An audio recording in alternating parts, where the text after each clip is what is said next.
আসসালামু আলাইকুম সবাইকে। আশা করি সবাই ভালো আছেন। আমিও আল্লাহর রহমতে ভালো আছি। আজকে আপনাদের ভাইয়া বাজার থেকে একটা চাল কুমড়া নিয়ে আসছে। ভাবছি চিংড়ি মাছ দিয়ে চাল কুমড়া রান্না করব। কিভাবে খুবই অল্প মশলায় মজা করে চাল কুমড়া রান্না করা যায় এবং সেটা স্বাদেও অনেক বেশি অতুলনীয়, সেটাই আপনাদের সাথে শেয়ার করব। এজন্য প্রথমেই আমি চাল কুমড়াটা ধুয়ে পরিষ্কার করে নিয়েছি। এবার বটির সাহায্যে আমি এটা কেটে নেব। মাঝখানটা কেটে নিয়েছি। পুরাটা চাল কুমড়া রান্না করব না, যেহেতু আমার বাসায় সদস্য সংখ্যা কম, তাই আমি অর্ধেকটা আজকে নিয়েছি। প্রথমেই আমি খোসা ছাড়িয়ে নেব, মাঝখান থেকে কেটে খোসা ছাড়িয়ে নেব। সাবধানে কাজ করবেন সবসময়ই।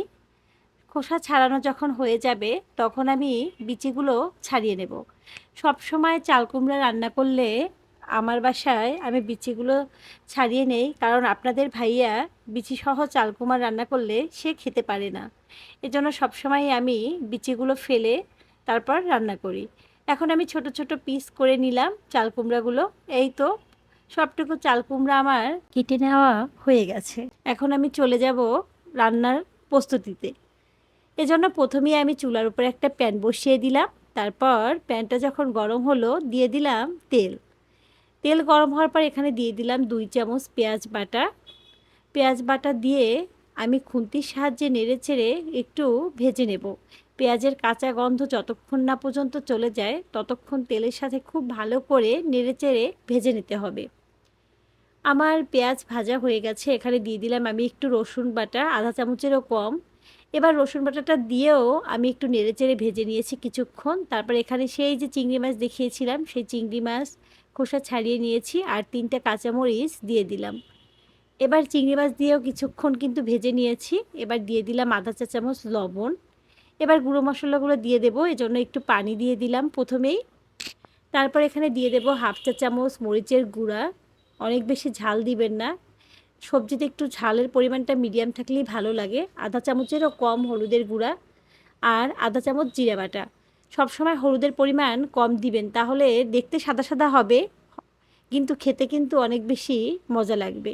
এবার মশলাটা কিছুক্ষণ একটু কষিয়ে নিলাম, তারপরে ঢাকনা দিয়ে কষিয়ে নেব পানিটা যতক্ষণ পর্যন্ত শুকিয়ে না যায়।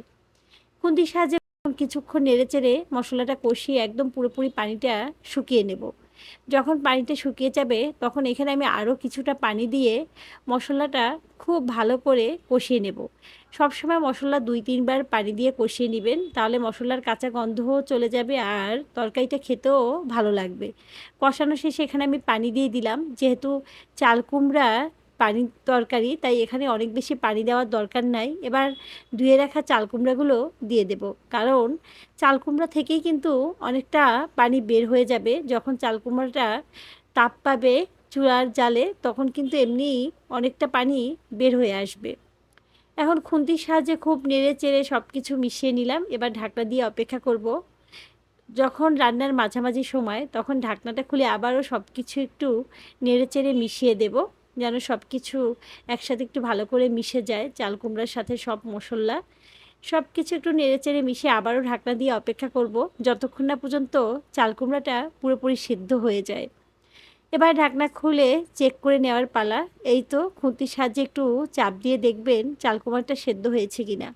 আমার চাল কুমড়াটা আজকে অনেক বেশি ভালো, খুব সুন্দর নরম তুলতুলে সেদ্ধ হয়ে গেছে। আর এইভাবে সেদ্ধ হলে চাল কুমড়া খেতে কিন্তু অনেক বেশি মজা লাগে।